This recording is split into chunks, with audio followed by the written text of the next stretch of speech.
Hello guys, আজকে কি রান্না করব দেখো।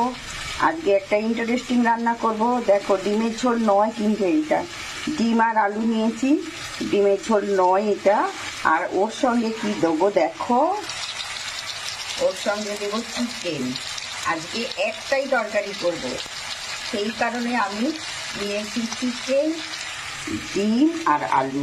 মশলা তো আমি সব মাখিয়ে অলরেডি আমি কষতে বসিয়ে দিয়েছি। দেখো, করতে করতে তোমাদের সঙ্গে একটু ভিডিওটা শেয়ার করলাম।